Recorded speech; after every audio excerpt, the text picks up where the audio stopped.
तो chapter start कर रहे मास मीडिया एंड कम्युनिकेशन।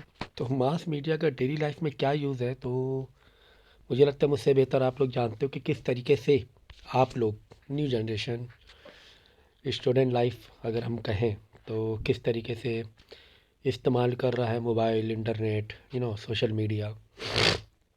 तो इसके दो एस्पेक्ट से बहुत बड़ा रोल है मास मीडिया का। एक तो हो गया एडवांटेज और एक हो गया डिसएडवांटेज। ठीक है ना? क्या समझे? देखो, जो मास मीडिया है इसके दो पॉइंट ऑफ व्यू से हम इसे पढ़ सकते हैं। एक तो एडवांटेज के पॉइंट ऑफ व्यू से और एक डिसएडवांटेज के पॉइंट ऑफ व्यू से। अब आप इस मास मीडिया को, ये जो इतना बड़ा वेपन है, इतना बड़ा हथियार है, हम ये कह सकते हैं, ये एक बहुत बड़ा जो टूल है। अब ये आपके ऊपर है कि इसको किस तरीके से आप इस्तेमाल कर रहे हो। अगर आपने एडवांटेज के तौर पर इस्तेमाल किया तो बड़ी अच्छी बात है भाई। डिसएडवांटेज तरीके से इस्तेमाल किया तो आप पीछे होते जाओगे लाइफ में, सोसाइटी में पीछे होते जाओगे अगर डिसएडवांटेज यानी कि अलग गलत तरीके से इस्तेमाल किया। भाई हमारे पास मोबाइल है, हम उस पर इंफॉर्मेशन और नॉलेज गेन कर सकते हैं। अब नॉलेज गेन ना करके हम क्या कर रहे हैं, रील देखने में बिजी हैं, इधर उधर की गलत चीज़ें देख रहे हैं इंटरनेट के थ्रू। ठीक है ना? खासकर जो यंग जनरेशन है या टीनेजर्स हैं, वो बहुत गलत इस्तेमाल कर रहे हैं मोबाइल का। एडल्ट कंटेंट देखते हैं या फिर दूसरी चीज़ें जो कि उनके ग्रोथ के लिए, उनके पर्सनालिटी डेवलपमेंट के लिए ठीक नहीं है। ठीक है? तो वो उससे वो पीछे होते जाते हैं। ठीक है? या बहुत ज़्यादा एंटरटेनमेंट के लिए यूज़ कर रहे हैं उस मास मीडिया का। अब एडवांटेज के पॉइंट ऑफ व्यू से, अगर आप बिज़नेस के पॉइंट ऑफ व्यू देखोगे तो हम सर्च कर सकते हैं कि हमें बिज़नेस कहाँ से मिल सकता है, हम ऑनलाइन कैसे पैसे कमा सकते हैं। या फिर लर्निंग पॉइंट ऑफ व्यू से कि कहाँ से कितनी चीज़ें हम सीख सकते हैं। हमारे एजुकेशन, हमारे पढ़ाई में कोई हमें डाउट है तो किस तरीके से मास मीडिया का टूल इस्तेमाल कर सकते हैं और चीज़ों को सीख सकते हैं, अपने आप को ट्रेन कर सकते हैं। तो ये चीज़ आपको समझनी पड़ेगी कि मास मीडिया तो जानते हो अच्छी तरीके से, ठीक है, उसका यूज़ भी कर रहे हो, लेकिन यूज़ किस इंटेंशन से करना है तो ये आपके ऊपर होता है पूरा। क्योंकि फिर कितना पेरेंटल कंट्रोल कितना कोई करेगा, बिकॉज एवरी है के हाथ में मोबाइल है।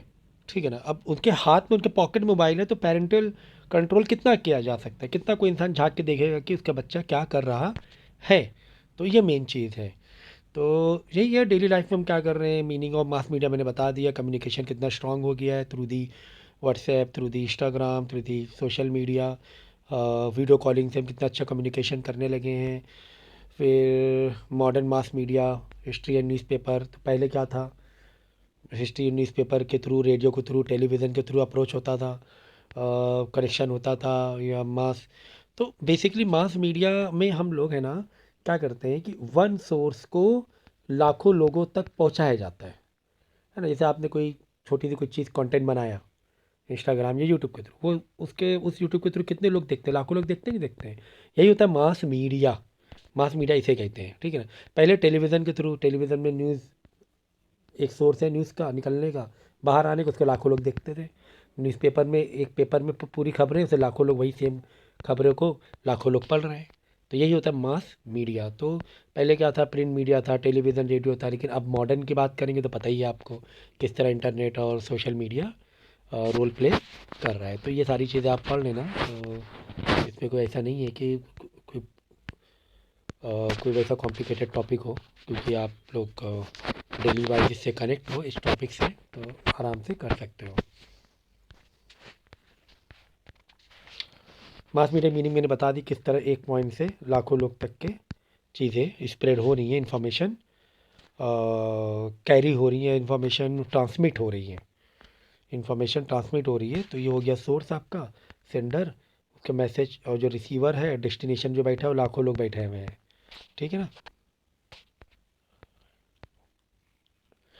तो मॉडर्न सोसाइटी में पहले तो प्रिंट मीडिया आया, 17 लेट 1700 में यूरोप में मेनली स्टार्ट हुआ था प्रिंट मीडिया।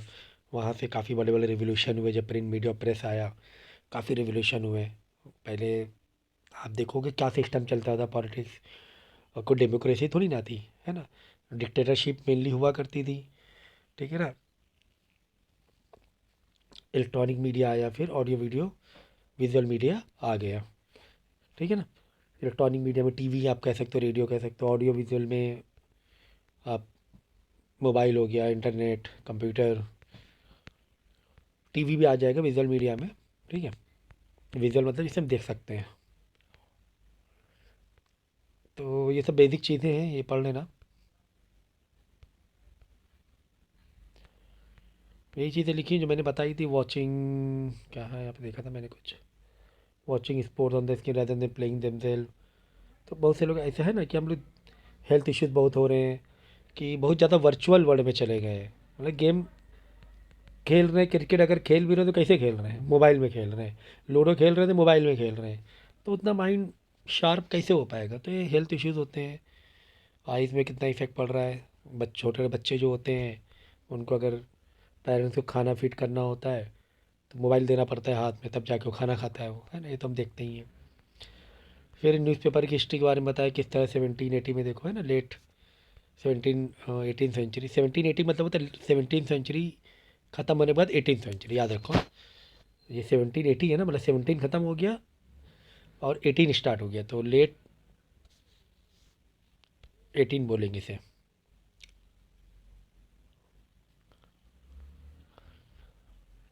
फिर 19 सेंचुरी में धीरे धीरे टीवी आने लगा।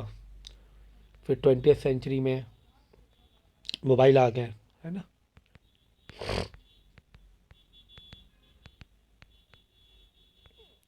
तो यहाँ पे हिस्ट्री थी किस तरह एवोल्यूशन होता गया धीरे धीरे कम्युनिकेशन का। इंडिया में बताया कि किस तरह इंडिया में टीवी फिल्म डिवीज़न स्टार्ट किया गया। और दूरदर्शन का काफ़ी बड़ा रोल रहा है शुरुआत में, 90s के टाइम पे, तो 80s के टाइम दूरदर्शन से काफ़ी सारी चीज़ें, इंफॉर्मेशन स्प्रेड होती थी। अगर हम ऑडियो विजुअल की बात करें, रेडियो तो 1940 में स्टार्ट हो गया था, 1920 40s में स्टार्ट हो गया था। फिर 70 के बाद है ना टीवी स्टार्ट हो गया, एफएम स्टार्ट हो गया, एफएम में कितने सारे चैनल आ गए। ये देखो टेलीविज़न के बारे में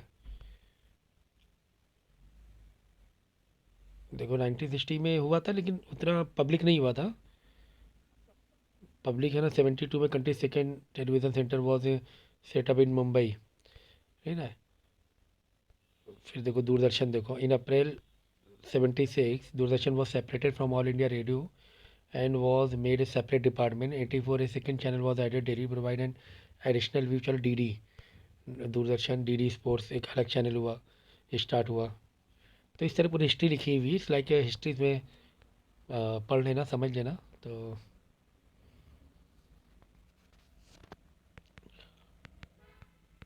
टेलीविज़न के बारे में किस तरह इंडिया में टेलीविज़न आया और किस तरह फैलता चला गया। अब तो खैर दूरदर्शन गांव गांव में ही शायद देखा जाता होगा कि इतने सारे चैनल आ गए हैं। कितने चैनल आ गए, 100 150 कितने चैनल आ गए। पहले दूरदर्शन पे लोग डिपेंड थे तो काफ़ी बड़ा एरिया कवर करता था, लेकिन अब उतना नहीं है। फिर प्रिंट मीडिया के बारे में दिया हुआ है। प्रिंट मीडिया तो काफ़ी पुराना है ना, newspaper, magazine. Globalization and media, अब ग्लोबलाइजेशन हो गया मीडिया में भी। अब तो सिर्फ अपने कंट्री थोड़ी ना, दुनिया किसी भी कोने की कहीं से भी कुछ भी इंफॉर्मेशन निकाल लो, है ना। तो प्रिंट मीडिया के बारे में यहाँ पे दिया हुआ है, ये डेटा दिया हुआ है। इंग्लिश का न्यूज़पेपर, हिंदी का न्यूज़पेपर, कितने टाइप के न्यूज़पेपर इंडिया में आते हैं। तो अभी भी प्रिंट मीडिया है, लेकिन बच्चे आजकल के बच्चे तो काफ़ी कम पढ़ रहे हैं। आगे चल के प्रिंट मीडिया का रोल काफ़ी कम हो जाने वाला है। हर चीज़ हैंड में आ गई ना, हाथ में आ गई, जब चाहे तब चीज़ें हम लोग क्या करते हैं, एक्सेस कर लेते हैं इन्फॉर्मेशन के मोबाइल के थ्रू। तो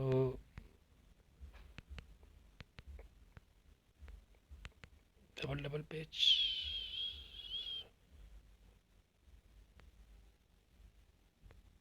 ठीक है। टेलीविज़न के बारे में काफ़ी इसमें इंफॉर्मेशन दी है, देखो कितने सारे चैनल बाद में आ गए धीरे धीरे धीरे धीरे करके। आईपीएल, आईएसएल, स्पोर्ट्स में कितना बढ़ गया, है ना। क्रिकेट का ही अलग से, पहले तो मेन चैनल था। मेन चैनल के बाद स्पोर्ट्स का अलग हो गया, मूवी का अलग हो गया, टीवी प्रोग्राम के अलग हो गए। अब स्पोर्ट्स में भी क्रिकेट का अलग, फुटबॉल का अलग, है ना। मूवी में भी एक्शन मूवी का अलग, है ना। हो गया कि नहीं हो गया सब चीज़ें। तो इस तरह इतना बढ़ता जा रहा है, एवोल्यूशन है ये रेडियो के बारे में। ये सिर्फ इंफॉर्मेशन है, इसमें इतना कुछ एक्सप्लेन करने की ज़रूरत नहीं। इन्फॉर्मेशन आप पढ़ लोगे तो समझ में आ जाएगा, ठीक है। ना समझे तो आप पर्टिकुलर पैराग्राफ या फिर कोई भी पेज है ना, स्क्रीनशॉट लेके मुझे भेज देना, तो मैं एक्सप्लेन कर दूंगा। तो काफ़ी इजी था ये।